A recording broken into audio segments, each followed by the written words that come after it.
राजस्थान में आंधियां कोई नई बात नहीं है। आंधियां जो गर्मियों में लगातार 3 महीने तक सूर्य उदय होने से अस्त होने तक चलती हैं और साथ में चलते हैं लू के थपेड़े। आंधी जो तूफानी अंदाज में बारिश के साथ आती है, एक और किस्म की आंधी होती है। ये अगर दिन में आए तो देखने में बहुत डरावनी होती है और रात में आए तो उस आंधी के आप तक पहुंचने से पहले मौसम के आधार पर यह पता लगाना मुश्किल होता है कि कोई आंधी तूफान आने वाला है। लेकिन राजस्थान के ग्रामीण परिवेश के लोग आसमान के बदलते रंग और कम होती रोशनी के आधार पर यह पता लगा लेते हैं कि आंधी आने वाली है। राजस्थान के सियासी मौसम को समझने वाले ये अंदाजा लगा चुके हैं कि प्रदेश में सियासी आंधी आने वाली है। उस आंधी का एहसास अब होने लगा है। नमस्कार, आपके साथ मैं हूं हिंगलाज दान और आप देख रहे हैं हमारी खास सीरीज किस्सा सियासी।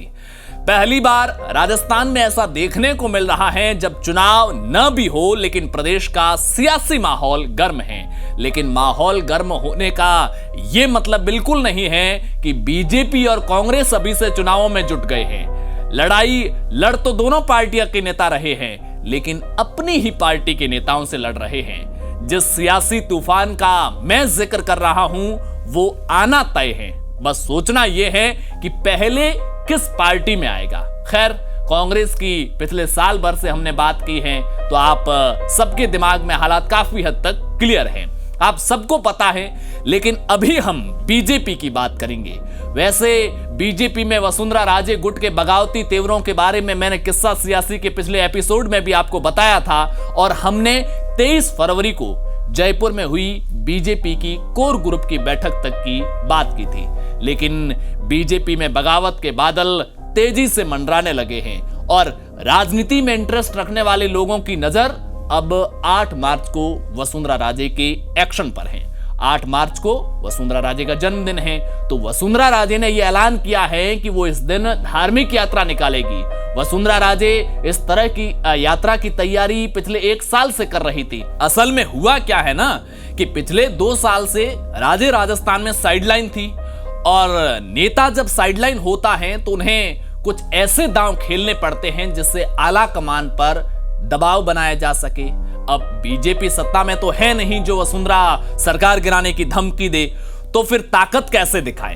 पहली बार उस वक्त ताकत दिखाई जब पायलट गुट ने बगावत की, लेकिन आरोप है कि वसुंधरा राजे ने सरकार गिरने नहीं दी। क्यों नहीं गिरने दी? वसुंधरा राजे असल में क्लियर करना चाहती थी कि राजस्थान में बीजेपी मेरे साथ के बिना आसानी से चल नहीं सकती। अपनी ताकत का एहसास कराने का ये एक तरीका होता है। तो उस वक्त ये भी साफ हो गया था कि वसुंधरा अब आर पार के मूड में है। लेकिन वसुंधरा चुप्पी साधे हुए थी, कुछ भी खुलेआम नहीं बोल रही थी। सब काम पर्दे के पीछे हो रहा था। लेकिन लंबे वक्त से वसुंधरा राजे ये पता करना चाहती थी कि अब मेरी जमीन पर पकड़ कितनी है, क्योंकि जितने नेता साथ का वादा करते हैं आखिरी वक्त तक कौन पलटी मार जाए पता नहीं चलता है। इसके लिए वसुंधरा राजे ने दिल्ली या जयपुर की बजाय धौलपुर में अपना ठिकाना बनाया और धौलपुर में वो लगातार पार्टी के नेताओं से मिलती रही। अभी जो सक्रिय नेता हैं वो तो वसुंधरा राजे से मिलने से डर रहे थे कि कहीं आला कमान को ये पता न चल जाए। लेकिन जो नेता जिला स्तर पर, ब्लॉक स्तर पर या फिर प्रदेश स्तर पर साइडलाइन चल रहे थे, जिन्हें आज कोई पूछ नहीं रहा था, उनसे वसुंधरा ने मुलाकात की। कोई मौका आया तो किसी पुराने कार्यकर्ताओं से फोन पर बात की, किसी को धौलपुर मिलने बुलाया। ऐसे मौके भी आए जब जोधपुर जैसे पश्चिमी राजस्थान के इलाकों से भी नेताओं को धौलपुर तक मिलने बुलाया। और इस तरह वसुंधरा राजे ने एक एक जिले के नेताओं को बुलाकर मुलाकात की। पहले के वक्त में राजे महाराजे कोई युद्ध हार जाते थे या पिछड़ने लगते तो एक बार कदम पीछे खींचकर सेना इकट्ठी करते, अपनी सेना में नए लोगों को जोड़ते और जब सेना फिर से मजबूत होती तो युद्ध का ऐलान किया जाता था। वसुंधरा राजे की इन मुलाकातों से भी लग रहा था शायद वो युद्ध के ऐलान से पहले प्रदेश भर में अपने सिपाही तैयार कर रही हैं, ताकि जब सेनापति के रूप में वो मैदान में उतरे तो सिपाहियों की कोई कमी न हो। पिछले 2 साल में वसुंधरा की राजनीति कैसे चली, इसको लेकर हमने किस्सा सियासी के पिछले एपिसोड में आपको बताया था। 23 तारीख को जब बीजेपी प्रदेश कोर ग्रुप की बैठक हुई थी तो वसुंधरा पहुंची तो थी, लेकिन माहौल ठीक नहीं था। पहले जब वो दिल्ली से जयपुर पहुंची तो रास्ते में शक्ति प्रदर्शन जैसा एक माहौल बनाया गया। फिर बैठक में पहुंची भी 55 मिनट देरी से। बीजेपी ऑफिस के पोर्च में गाड़ी खड़ी करने को लेकर जो तकरार हुई और फिर वसुंधरा को पैदल चलकर पार्टी ऑफिस में जाना पड़ा। उसी दिन रात को बीजेपी के प्रदेश प्रभारी अरुण सिंह ने वसुंधरा गुट के विधायकों को मिलने बुलाया, उनसे बातचीत की। फिर अरुण सिंह वापस दिल्ली चले गए। जेपी नड्डा को इसकी रिपोर्ट दी।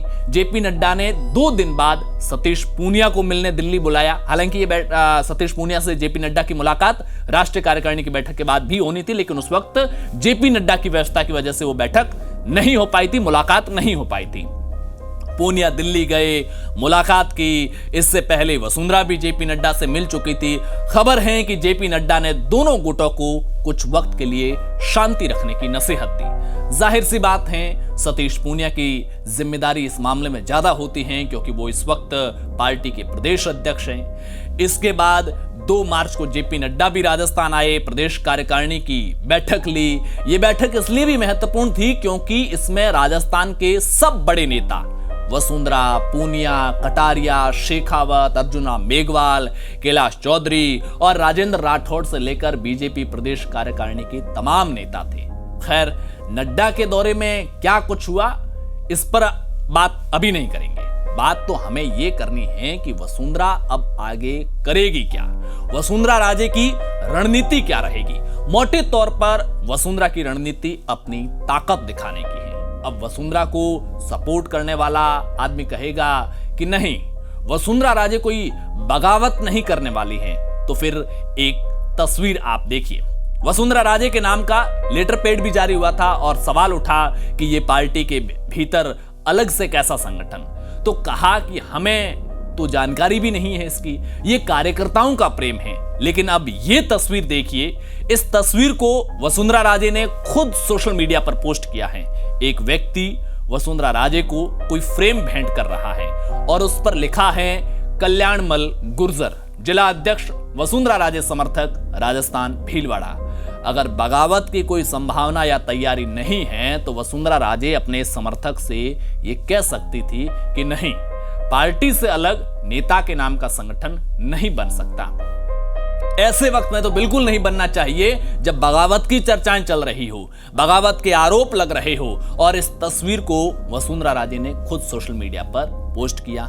मतलब वसुंधरा राजे अपने सपोर्टर को यह संदेश देना चाहती हैं कि समर्थक मंच के लोगों को अब दबी आवाज में बात नहीं करनी चाहिए, वक्त आ गया है इस पर खुलकर बात हो। अभी कुछ महीने पहले की बात है, जब वसुंधरा राजे राष्ट्रीय उपाध्यक्ष बनने के बाद जयपुर पहुंची थी तो एयरपोर्ट पर स्वागत करने के लिए इक्के दुक्के लोग थे। लेकिन आज ऐसा क्या हो गया कि वसुंधरा राजे अगर जयपुर में ही अपने घर से निकलकर मंदिर पहुंचती हैं तो वहां सैकड़ों लोग नारेबाजी करते हुए जुट जाते हैं। कहीं ना कहीं कोई ना कोई ये संदेश दे रहा है, लोगों को तैयार कर रहा है कि अब माहौल बनाने का वक्त आ गया है, अब ये दिखाने का वक्त आ गया है कि वसुंधरा राजे के साथ जनाधार हैं, लोग उन्हें पसंद करते हैं। अब ये कौन कर रहा है ये अलग सवाल है। क्या ये सब वसुंधरा राजे के इशारों पर हो रहा है या वो नेता ये सब करवा रहे हैं जो सतीश पूनिया के अध्यक्ष रहते साइडलाइन हैं? क्योंकि अगर ये वाकई जनता का प्यार होता, अगर ये वाकई जनता में वसुंधरा राजे का इतना क्रेज होता तो राजस्थान में ये नारा नहीं लगता कि मोदी तुमसे बैर नहीं लेकिन रानी तेरी खैर नहीं। अगर समर्थकों में वाकई इतना क्रेज है तो उस वक्त भी इस नारे के काउंटर में कोई नारा आता। अब फिर वही सवाल कि इस तरह के तामझाम के बावजूद वसुंधरा का अलग प्लान क्या है, अगला प्लान क्या है? मेरा निजी विचार है कि भले ही 8 मार्च को धार्मिक यात्रा निकाले, फिर उसमें भीड़ जुटाई जाए। ये भीड़ कौन जुटाएंगे? वही नेता जो पिछले 2 साल से वसुंधरा राजे से गुपचुप मुलाकातें कर रहे थे। लेकिन वसुंधरा राजे भी ये भली भांति जानती हैं कि ये मोदी शाह की बीजेपी है।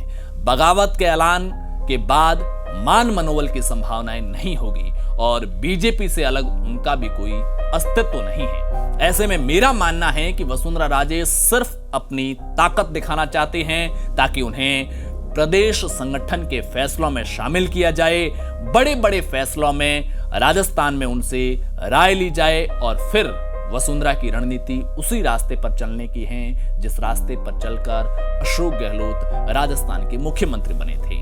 हालांकि जेपी नड्डा जब राजस्थान आए तो उनके भाषण में यह बात साफ तौर पर दिख रही थी कि उन्होंने वसुंधरा राजे को साफ संदेश दे दिया है कि राजस्थान बीजेपी आने वाले लंबे वक्त तक सतीश पूनिया के नेतृत्व में चलेगी। फिलहाल वसुंधरा राजे की बात को मानने के मूड में आला कमान बिल्कुल नहीं है। किस्सा सियासी में आज बस इतना ही। बीजेपी में चल रही गुटबाजी को लेकर आपकी क्या राय है नीचे कमेंट बॉक्स में जरूर बताइए और ये वीडियो शेयर जरूर कीजिए। शुक्रिया।